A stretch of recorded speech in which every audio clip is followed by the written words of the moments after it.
Hey guys, welcome to Motor Octane. क्या हाल चाल है आपके दोस्तों? आज मैं आपके लिए लाया हूँ गो इलेक्ट्रिक में एक new video which is the Tata Tigor EV. अब ये जस्ट लॉन्च हुई है 31 अगस्त को। हम इसे चला रहे हैं 1 सितंबर को। अब डेफिनेटली आपको थोड़े दिनों बाद इसका वीडियो मिलेगा क्योंकि वीडियो विल बी अंडर एम्बागो। यहाँ पे मैं इस गाड़ी के बारे में इन डेप्थ बात करने वाला हूँ। तो अगर आप चैनल पे पहले बार आ रहे हैं, मेरा नाम रचित हिरानी है और इलेक्ट्रिक व्हीकल्स पे हमने गो इलेक्ट्रिक सीरीज शुरू की है, जहाँ पे हम ना केवल अपने फैक्ट्स बताते हैं बल्कि इवन ओनर्स को बुला के उनके फैक्ट्स शेयर करते हैं इन टर्म्स ऑफ आपको गाड़ी लेनी चाहिए या नहीं, उनका एक्सपीरियंस कैसा है सिटी में, हाईवे पे, चार्जिंग पे। हमने already 2 Nexon EV owners cover किए। हमें रिक्वेस्ट आए थे कि हम ZS ईवी भी कवर करें, तो वो भी इन पाइपलाइन है अभी। सो अगर आपको हमारे साथ कनेक्ट करना है वहाँ पे, तो we are always available to support you on that front, और आपका रिव्यू हम शेयर करने के लिए we are always available. Okay, so before I get into any discussion about the Tata Tigor EV, मैं आपको ये बता दूँ ये गाड़ी काफ़ी अफोर्डेबल है इन टर्म्स ऑफ प्राइसिंग, और आज के तारीख में मोस्ट अफोर्डेबल है। इससे ज़्यादा सस्ती कोई इलेक्ट्रिक व्हीकल फ़िलहाल मार्केट में अवेलेबल नहीं है। And it's a modern electric vehicle क्योंकि इसमें आपको रेंज भी अच्छा खासा आ जाता है। बाकी जो पुरानी इलेक्ट्रिक व्हीकल्स आती थी जैसे E2O हो गई या वेरिट हो गई, जो टिगोर दूसरी आती है जो कमर्शियल व्हीकल में बेची जाती है, उनमें अगर आप देखते हैं तो रेंज थोड़ा कम है और उनकी battery, everything, motor, everything else is a little more different. तो यहाँ पे जो हमारे सामने खड़ी है इज़ द टिगोर ईवी, जो नॉर्मल कार बायर्स खरीद सकते हैं। अगर मैं टिगोर ईवी की स्पेसिफिकली बात कर लूँ तो इसकी प्राइसिंग मैंने नीचे आपके लिए छोड़ रहा हूँ अंडरनीथ। इसमें 3 वेरिएंट्स आते हैं एंड उनकी एक शोरूम प्राइसिंग फ़िलहाल हमारे पास जो अवेलेबल है वो आपके साथ शेयर कर रहा हूँ। ऑन रोड प्राइस में आपको रजिस्ट्रेशन के लिए तो आपको चार्ज नहीं रहा है, तो इस वजह से रजिस्ट्रेशन कॉस्ट नहीं रहेगा। हाँ, पर insurance is something that you will have to opt for, जहाँ पे आपको कॉस्ट बेयर करना पड़ेगा। तो टिगोर ईवी जो है टेक्निकली इलेक्ट्रिक वर्जन है ऑफ द टिगोर, तो इसमें कुछ मेजर डिफरेंस नहीं किया गया है in the design of the vehicle. So overall इसका फ्रंट ग्रिल काफ़ी हद तक सिमिलर है। हाँ, आप नोटिस करोगे across the car blue elements दिए हुए हैं इंस्टेड ऑफ क्रोम। तो फ्रंट में बात कर लोगे आप, और साथ में आप जब हेडलैम्प्स देखोगे इट्स एग्जैक्टली द सेम जो आपको टिगोर में आती है। येलो कलर की लाइट्स है, you get day time running LED। So it's the same front end जो आपको टिगोर का आता है, बट इसमें आपको न्यू कलर आ गया है which is this bluish colour जो आपको नेक्सॉन में भी देखने को ऑलरेडी मिला है। ओके, साथ में आपको इसमें एक कलर ऑप्शन आता है विच इज़ ग्रे। आपको वाइट कलर ऑप्शन नहीं दिया गया है on the Tigor EV. I don't know क्या ये ऑन पर्पस है या इज़ इट बिकॉज क्योंकि टिगोर ईवी ऑलरेडी इलेक्ट्रिक जो कमर्शियल व्हीकल के लिए आती है उसके लिए दिया हुआ है। I am not sure why, but इसमें फ़िलहाल सिर्फ 2 कलर ऑप्शन ही अवेलेबल कराए गए हैं गाड़ी के अंदर। अगर मैं इसके ओवरऑल फ्रंट की मोटा बात कर लूँ चेंजेस की, तो पहला इसका जो क्रोम स्ट्रिप है that has been replaced by blue strips across the car, front में भी वो दिख रहा है। सेकंड, जो इसका ओपन ग्रिल रहता है फ्रंट ग्रिल, उसे क्लोज कर दिया गया है, वहाँ पे ईवी की बैजिंग दे दी गई है। ट्राई एरो मोटिव ना केवल आपके ग्रिल पे लगा दिया गया है बल्कि लोअर पार्ट जो फ्रंट बम्पर है वहाँ पे भी इसे इम्प्लीमेंट कर दिया गया है। तो इसमें आपको 14 इंच व्हील्स आते हैं और ये एलॉय नहीं है, ये एक व्हील कैप है, प्लास्टिक है यहाँ पे। और ओवरऑल जो साइड का डिज़ाइन है वहाँ पे कुछ मेजर डिफरेंस नहीं किया गया इसकी स्टाइलिंग में, वैसी ही है जैसे आपको टिगोर में आता है। एग्जैक्ट ग्राउंड क्लियरेंस कंपनी ने रिवील नहीं किया है, बट हमने इसे ख़राब रास्तों पे डेफिनेटली चला के देखा है और कहीं पे भी एटलीस्ट जितना हमने छोटा ड्राइव किया है उसमें तो टच नहीं हुआ है। हम डेफिनेटली कोशिश करेंगे कि और इस गाड़ी को चलाएं ताकि पता कर सके क्या वाकई में ये बहुत लो है या नहीं, क्योंकि ये एक कॉमन क्वेश्चन आता है। आई मीन पहला सवाल मेरा भी था कि अगर बैटरी डाल दी तो गाड़ी हैवी हो जाएगी तो कैसे चलेगा, you know, I had all these questions. तो फिलहाल के लिए I am pretty much satisfied, but जब मैं इसे और एक्सटेंसिवली ड्राइव करूंगा तब मैं आपको बता पाऊंगा कैसा है। इसके अलावा कोई चेंजेस नहीं है गाड़ी में। साइड में आपके पास ईवी की बैजिंग मिलती है एंड दैट्स अबाउट इट, और कुछ भी फंडामेंटल डिफरेंस नहीं है। आपके जो डोर हैंडल्स है उस पर अभी भी क्रोम आपको दे दिया गया है, पर ये आपको हायर वेरिएंट्स पे आता है, लोअर वेरिएंट में नहीं आता है। आपको शार्क फिन एंटेना भी आ जाता है इसमें and you get a nice बहुत ही अच्छा सटली इंटीग्रेटेड स्पॉइलर भी दिया हुआ है इस गाड़ी के अंदर। और जैसे ही हम इस गाड़ी के पीछे आएंगे आप और चीज़ें नोटिस करोगे। इट्स प्राइमरीली टिगोर ही है, कुछ चेंज नहीं है यहाँ पे, तो यहाँ पे ज़्यादा टाइम नहीं स्पेंड करूँगा। आपको मेजरली ड्राइविंग एलिमेंट जो है वो कवर करके बताऊँगा यहाँ पे। तो इधर आपको ईवी की बैजिंग मिल जाती है एंड जिपट्रॉन की बैजिंग अंडरनीथ दी हुई है and that's about it primarily. So overall इसको स्टाइलिंग जो दिया गया is more like a notchback than a proper sedan. तो ये एक डिफरेंस है इन स्टाइलिंग। वरना आई मीन किसको नॉचबैक पसंद आता है, किसी सेडान, किसको वो 3 बॉक्स लुक पसंद है। It's all personal taste at the end of the day. Boot space अगर मैं इस गाड़ी की आपको दिखा दूं तो इसमें आपको थोड़ा छोटा स्पेस मिलता है अगर आप नोटिस करोगे, क्योंकि आपकी बैटरी पैक इसके नीचे प्लेस्ड है, तो इस वजह से आपका स्पेयर टायर साइड में आ जाता है। तो रेगुलर टिगोर में जो बूट स्पेस आता है इज़ अबाउट 420 लीटर्स। इसमें आपको थोड़ा कम मिलेगा फॉर अ सिंपल फैक्ट कि इसके नीचे बैटरी पैक प्लेस्ड है। तो आपका स्पेयर टायर भी यहाँ साइड में आ गया। I think that's the reason कि इन्होंने 14 इंच का व्हील दिया है। एक तो आपको परफॉर्मेंस में ज़्यादा इफेक्ट नहीं करेगा, तो आपको ज़्यादा माइलेज मिलेगी, एंड सेकेंड वो फुल साइज टायर भी शायद यहाँ पे प्लेस कर दिया है उन्होंने। So that's about it. और ये रहा आपका चार्जर जो आपको एक अच्छे से कैरी बैग में आ जाता है। So it's pretty easy to carry this. और ये आपके रेगुलर घर पे जो सॉकेट है 15 वोल्ट का, 15 एम्पियर का सॉरी, उस पर ये लग जाएगा। So it's pretty much easy to plug it in there.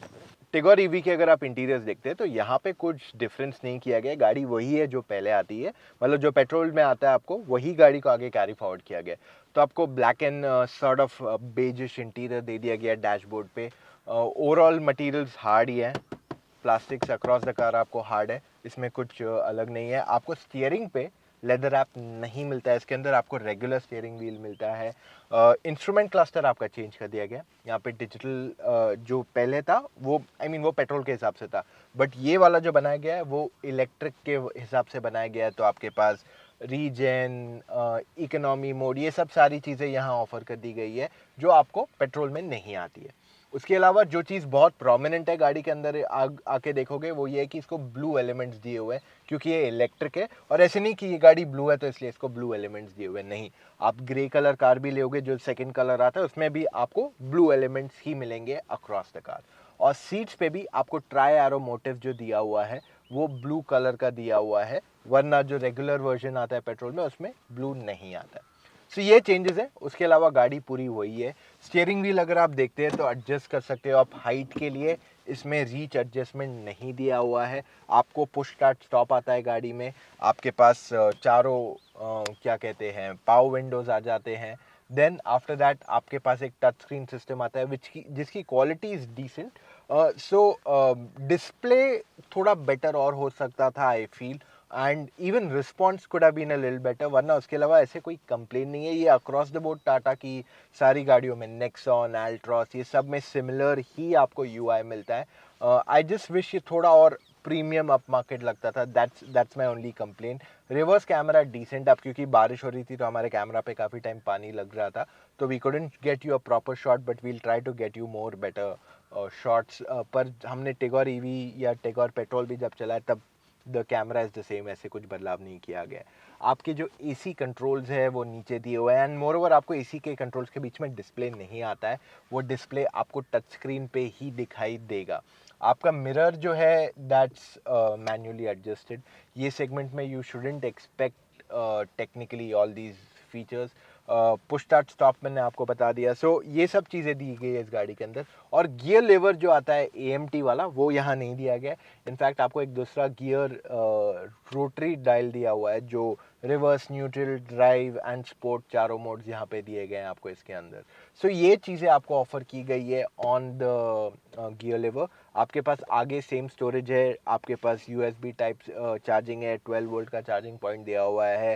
आपके पास कप होल्डर्स है। डोर पैड्स में आधी लीटर की बोतलें बैठ जाएंगी, 1 लीटर की बोतल नहीं बैठती है। आपके पास पीछे 1 लीटर बोतल का इधर स्टोरेज स्पेस दिया हुआ है। सो स्टोरेज स्पेस इस गाड़ी में अच्छी खासी है। ग्लव बॉक्स इस गाड़ी का काफ़ी बड़ा है, कूल्ड ग्लव बॉक्स है मोर ओवर, और यहाँ पे आपको सनरूफ नहीं आता है इन दिस कार। देखिए टेक्निकली टिगोर जो है is a very affordable sedan, but क्योंकि इलेक्ट्रिक टेक्नोलॉजी यूज़ की गई और बैटरी पैक काफ़ी बड़ा डाल दिया गया इसमें, इस वजह से इसके कॉस्ट को इंक्रीज होना पड़ा है, क्योंकि battery is not so affordable at the moment.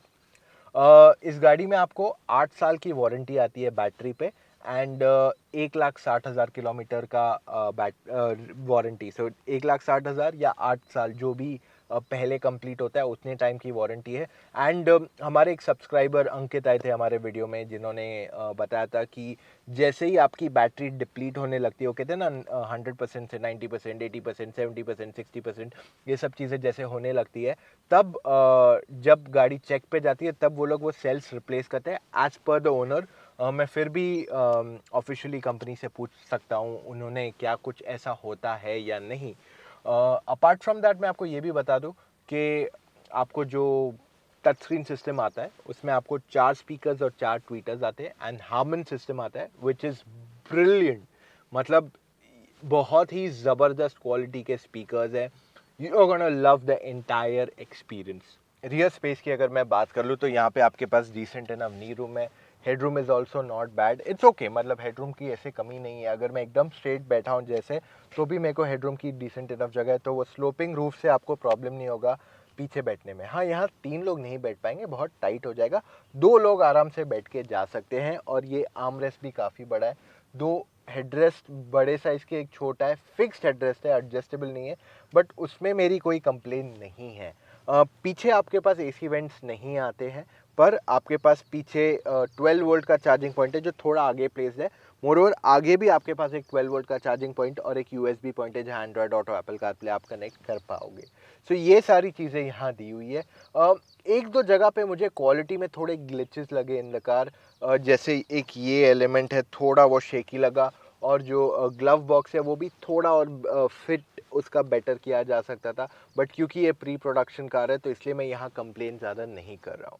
Alright, तो इससे पहले हम गाड़ी चलाएं मैं आपको बता दूं कि इसमें आपको 3 टाइप के चार्जर्स आते हैं। एक ये वाला है जो कोई भी वॉल सॉकेट पे लग सकते हैं, ये आपके लिए इमरजेंसी यूज़ के लिए, कि आज मेरी बैटरी लो हो गई तो मैं कहीं चार्जिंग पे लगा दिया इसको क्विकली। इसको चार्ज करने में बहुत समय जाएगा क्योंकि इससे जो फास्टर आता है वो AC चार्जर रहता है। तो पहले मैं आपको दिखा देता हूँ कैसा दिखता है। ये कुछ ऐसा दिखता है और इसकी गन ऐसी है, और ये आपका नॉर्मल जो जैसे आपका AC का सॉकेट रहता है ना, घर पे AC सॉकेट, वैसा सॉकेट में ये बैठ जाएगा आराम से, तो उसमें प्रॉब्लम नहीं होगी। And when you come and see it here, तो ये 2 पॉइंट्स खुलते हैं। सिर्फ ये खोल दोगे ना, आपका यहाँ पे ये गन लग जाता है और आप इसे इजीली चार्ज करके you can take it out. Okay, तो ये एक तरीका है। इसके ऊपर जो आता है वो है AC फास्ट चार्जर।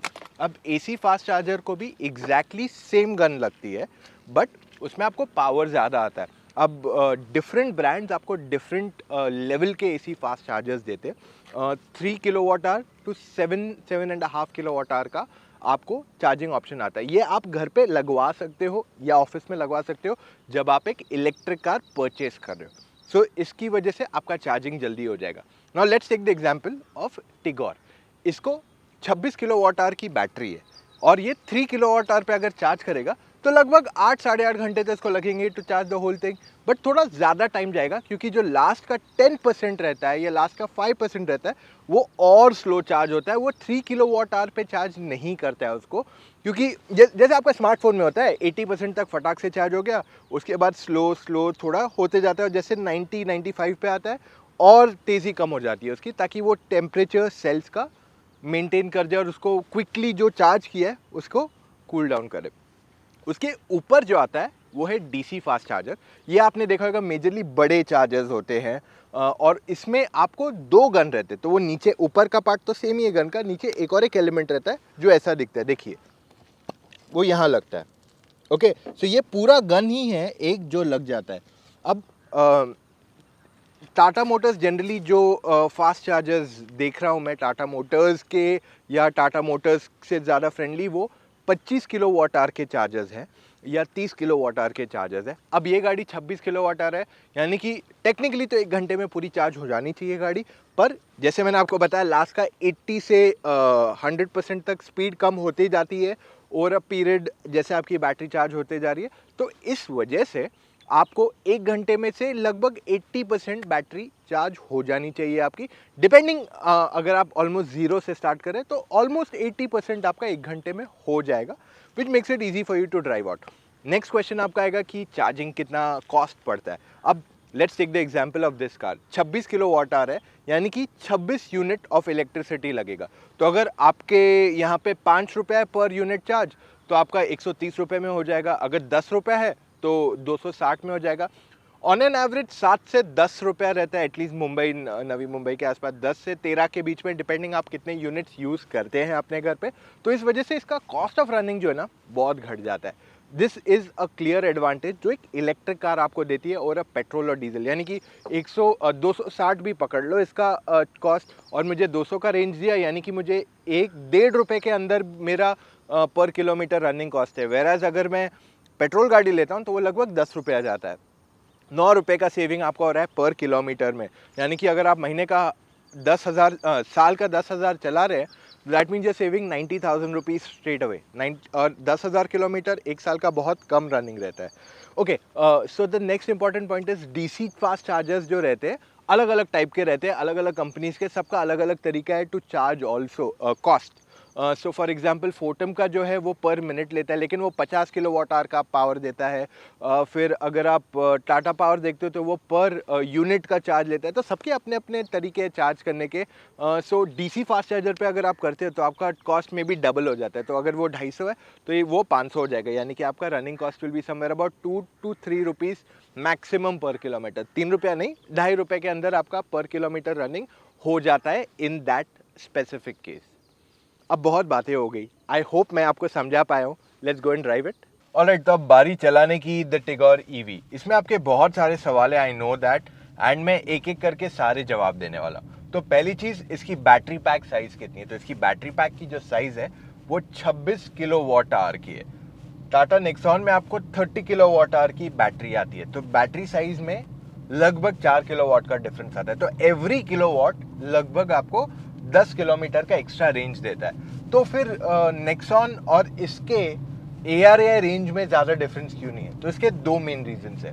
सबसे पहला तो ये कि इस गाड़ी का जो पावर है, जो मोटर का पावर है वो कम है, यानी कि वो अगर मैं सिंपल शब्द में कर दूं तो लगभग 75 bhp के आसपास इसका पावर है, और नेक्सॉन में आपको लगभग 128-129 bhp का पावर आता है। तो अब मान लीजिए अगर आपके पास दो एप्पल है और एक को कोई खाने वाला बच्चा है और एक को जो खाता है वो बड़ा आदमी है, तो जो बड़ा आदमी खा रहा है एप्पल को वो जल्दी खत्म हो जाएगा अगर दोनों सेम साइज के भी रहे तो यहाँ पे जो मोटर का कैपेसिटी है वो ही कम है, तो इस वजह से वो पावर कम ड्रॉ करता है, and due to these reasons आपको ज़्यादा बेटर रेंज मिलेगा।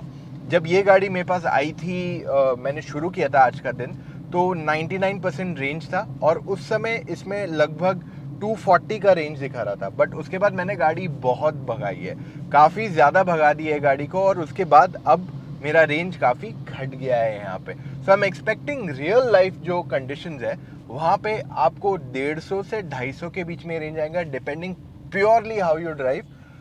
क्योंकि मैंने तो इसको स्पोर्ट मोड पे 100-110 पे मेजरली चलाया है, and it will drop down. तो इलेक्ट्रिक कार का फंक्शनिंग जो है ना थोड़ा अलग रहता है then a regular petrol car और अ डीजल कार। आप पेट्रोल और डीजल कार जो चलाओगे उसमें आप जितना तेज़ जाओगे, आप जितना हायर गियर पे रहोगे, आपका कितना कम RPM रहेगा उतना आपका माइलेज ज़्यादा रहेगा। तो अगर आप हाईवे पे 60-80 पे चलते हैं, जनरली आपको ज़्यादा बेटर माइलेज मिलेगा क्योंकि आपका RPM इंजन का कम रहता है। वेराज इलेक्ट्रिक कार में क्या रहता है, आपके पास एक ही गियर है, अक्रॉस द कार सिर्फ एक गियर चलता है। Because of this very specific thing, इसका डिसएडवांटेज ये होता है कि अगर आप हायर स्पीड्स पे हाईवे पे चलते हैं तो वो मोटर ज़्यादा तेज़ी से चलता है, और जितना तेज़ी से उसका मोटर चलेगा उतनी ज़्यादा क्विकली वो बैटरी कंज्यूम करेगा। सो इस वजह से अगर आप एक इलेक्ट्रिक कार चला रहे हैं तो आपको थोड़ा स्पीड को कंट्रोल रखेंगे ना, तो you will be more than sufficient in your driving. तो अगर आप से हाईवे पे 80-90 तक मैक्स जाते हो और आप क्विक एक्सीलरेशन, क्विक ब्रेकिंग नहीं देते हो, तो आप 200 से 250 के बीच में रेंज आराम से इसमें एक्सपेक्ट कर सकते हो बिना प्रॉब्लम के।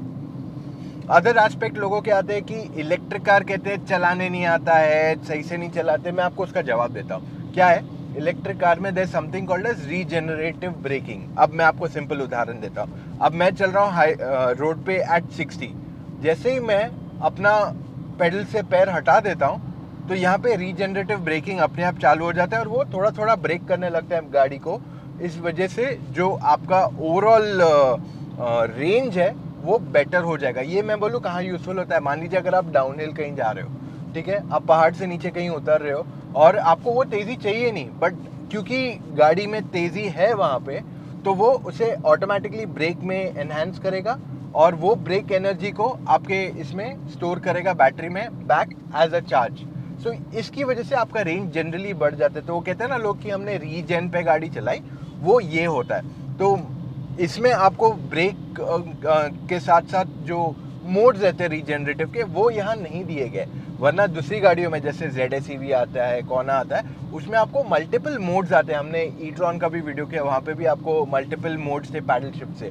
तो आप जितना ज़्यादा उसको बढ़ाएंगे उतना ज़्यादा बेटर आप रीजनरेटिव ब्रेकिंग को कंट्रोल कर सकते हैं। तो फॉर एग्जांपल अब जैसे मेरे को सिग्नल पे रुकना है, इन दैट केस मुझे सिर्फ अपना ब्रेक से पैर हटाना है and all I have to do is increase my regenerative braking, that's about it. पर यहाँ पे क्योंकि मैं रीजनरेटिव ब्रेकिंग लेवल्स नहीं चेंज कर सकता हूँ, एक ही फिक्स लेवल है मेरे पास, तो all I have to do is मेरा पैर ब्रेक से हटाना है और मुझे सिर्फ पैर अपना एक्सीलेटर से हटाना है और मेरी गाड़ी देखिए अपने आप स्लो होती जा रही है, स्लो हो रही है। All I have to do finally end में जब मैं 8-7 की स्पीड पे आया तो मुझे गाड़ी का ब्रेक दबा के इसे रोक देना है। It's as simple as that. अब अगर आप ये सब फॉलो करेंगे तो इलेक्ट्रिक कार आपको ज़्यादा बेटर रेंज देगी, पर अगर आप ज़्यादा क्विकली एक्सीलरेट करेंगे, क्विकली ब्रेक करेंगे, तो डेफिनेटली आपका रेंज को अफेक्ट होगा। पेट्रोल डीजल कार भी ऐसे ही चलती है, आपका माइलेज घटता है बट वहाँ पे आपको पता नहीं चलता क्योंकि आप उसे क्विकली वापस चार्ज नहीं करते। पर अगर आप शहर के अंदर रहते हो एंड यू आर ड्राइविंग से इवन 100-150 किलोमीटर्स अ डे, आपको प्रॉब्लम नहीं होगा with finding spots to charge. मतलब आपको चार्ज करने की ज़रूरत ही नहीं पड़ेगी। आपको सिटी में, मान लीजिए अगर आप रहते हैं बोरेवली में और आप जाते हैं south Bombay which is Nariman point से 50 किलोमीटर ऑलमोस्ट ड्राइविंग है वन वे, सो पूरे दिन का आपका 100 किलोमीटर निकल जाएगा एंड फिर भी आपके पास, क्योंकि आप सिटी ट्रैफिक में चला रहे हो, तो आपका रेंज बच जाएगा से अ गुड 70-100 मिनिमम बिना प्रॉब्लम के। सो ओवरऑल इस गाड़ी को चलाने में तो कोई प्रॉब्लम थी नहीं कभी भी the Tigor, but with the electric ये पहले से बहुत ज़्यादा क्वाइट हो चुकी है फर्स्ट। इनफैक्ट AC भी अगर मैं चलाता हूँ I can feel the noise because of the blower, और कुछ नहीं है। पर जैसे ही मैं इस गाड़ी को स्पोर्ट में डालता हूँ, इसका परफॉर्मेंस चेंजेस कंप्लीटली और ये बहुत ज़्यादा क्विक हो जाती है। अब आपको मैं ये बताता हूँ कि ये स्पीडोमीटर पे क्या क्या दिखाता है। स्पीडोमीटर पे आपको मल्टीपल चीज़ें दिखाता है एट वन टाइम। यहाँ पे इकोनॉमी मोड आता है लेफ्ट साइड पे, राइट साइड पे आपका बैटरी आता है टॉप पे और नीचे आपका रीजन आता है। तो जैसे ही मैं एक्सीलेटर से पैर हटाता हूँ तो आपका रीजन का 1-2 लेवल जितना ऊपर चढ़ता है वो बताते जाता है वहाँ पे, जो आपका जितना ज़्यादा रीजन का लेवल रहेगा उतना क्विकली आपकी बैटरी को वो चार्ज कर रहा है। तो अगर आप डाउनहिल कहीं जा रहे हो तो आपका रीजन लेवल ज़्यादा ऊंचा जाएगा। एक और एक इम्पॉर्टेंट चीज़ जो आपको पता होनी चाहिए इलेक्ट्रिक कार में, जैसे वो माइलेज देखते हैं ना हम, वैसे इसमें होता है AEC। सिंपल वर्ड्स में अगर कहूँ तो ये होता है आपका average electric consumption of the vehicle. तो फिलहाल जो मुझे दिखा रहा है वो है समवेयर 0.13-0.14 के आसपास दिखा रहा है किलोवाट आवर पर किलोमीटर। यानी कि अगर मैं इसको ट्रांसलेट करूँ, हमारे पास 26 किलोवाट आवर है, तो 1 किलोमीटर में ये 0.14 का ऑलमोस्ट कंजम्पशन कर रहा है। यानी कि मुझे टोटली रेंज अगर मैं देखूँ जो मेरी ड्राइविंग थी, जहाँ मैंने काफ़ी गाड़ी दौड़ाई है, उसके बावजूद ये मुझे लगभग 188-190 का रेंज देगी, विच इज़ फैंटास्टिक। क्योंकि मैंने जैसे आपको कहा कि मैंने गाड़ी सुबह से सिर्फ दौड़ा रहा हूँ, मैं आराम से नहीं जा रहा हूँ यहाँ पे। सो ओवरऑल ये एस्पेक्ट में इट सीम्स प्रीटी गुड। एक चीज़ जो मुझे थोड़ा बेटर लग हिसाब से किया जा सकता है वो है जो इसका ड्राइव मोड्स है ना, वो थोड़ा टाइम लग रहा है टू इंगेज। मतलब वो न्यूट्रल से ड्राइव जाने में कभी कभार थोड़ा टाइम लग रहा है, या ड्राइव से स्पोर्ट जाने में टाइम लग रहा है। सो वो कोई टाइम ऐसा लग रहा है कि 2-3 सेकंड का लैग आ रहा है बस। I think that's one drawback जो मुझे लगा है। उसके अलावा ऐसे कोई मेजर ड्रॉबैक नहीं आया। राइड क्वालिटी भी गाड़ी की अच्छी है, हैंडलिंग भी अच्छी है, तो ये सारे एस्पेक्ट्स में मेरी कहीं कंप्लेन नहीं है with this vehicle. Steering wheel भी लाइट है, तो अगर आपने टिगोर पहले एक्सपीरियंस किया है, this is just a little more better to drive, क्योंकि एक तो इसको इंस्टेंट पावर आता है and second it's absolutely quiet. तो अब सवाल ये उठता है कि टिगोर ईवी कैसे बायर्स को लेनी चाहिए और किस वजह से। देखिए, अब सवाल ये उठता है कि आपको टिगोर ईवी लेनी चाहिए या कोई दूसरी और ईवी। तो यहाँ पे आंसर बहुत सिंपल है।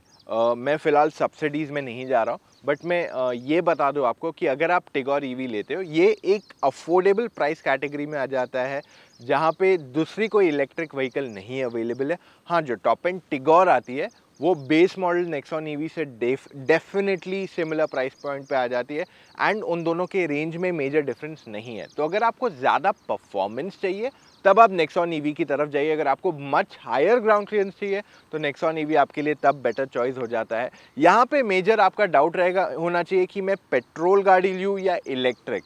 सो अगर आपकी ड्राइविंग काफ़ी ज़्यादा है, you need a very smooth silent car, electric is your pick, वरना petrol and diesel will do the job for you perfectly. खाली उनका ओनरशिप या रनिंग कॉस्ट जो है वो ज़्यादा रहेगा comparatively. That's the key difference between electric and regular petrol. तो ये था हमारा आज का वीडियो आपके लिए on the Tigor electric EV. उम्मीद करता हूँ मैंने आपके जो डाउट्स है उनको क्लैरिफाई कर पाया हूँ। अगर आपके पास अभी भी डाउट्स है, आप मेरे साथ कनेक्ट कर सकते हैं। मेरी टीम में विराट भी है, दूसरे एक्सपर्ट्स हैं, उन सब ने सारी गाड़ी एक्सपीरियंस की हुई है। वो आपको फ़ोन कॉल पे सब क्लैरिफाई करेंगे कि आपको कौन सी गाड़ी लेनी चाहिए और किस वजह से। जैसे आप डॉक्टर से बात करते हो about what problems you face, तो हमारी टीम आपकी गाइड बनेगी to clarify which car should you buy. चले जाइए motoroctane.com/car-consultancy, वहाँ पे आप अपने डिटेल्स भर दीजिए और कॉल टाइम बुक कीजिए। It's as simple as that. Moreover हम चाहते हैं आपके इंश्योरेंस पे भी पैसे बचे, तो चले जाइए motoroctane.com/insurance, वहाँ पे आप अपने डिटेल्स भर दीजिए and just wait for our team to connect with you. हमारी टीम आपसे कनेक्ट करके आपको इंश्योरेंस ऑफर करेगी at a highly competitive price. ये था हमारा आज का वीडियो। सब्सक्राइब करना मत भूलिए to the Motor Octane YouTube channel, वरना आप ऐसा एक्साइटिंग कंटेंट डेफिनेटली मिस करें। बहुत सारे न्यू लॉन्चेस आने वाले इन द कमिंग डेज जो आप जल्द ही देख पाओगे। मिलेंगे कल फिर से with an all new video guys. Take care, bye.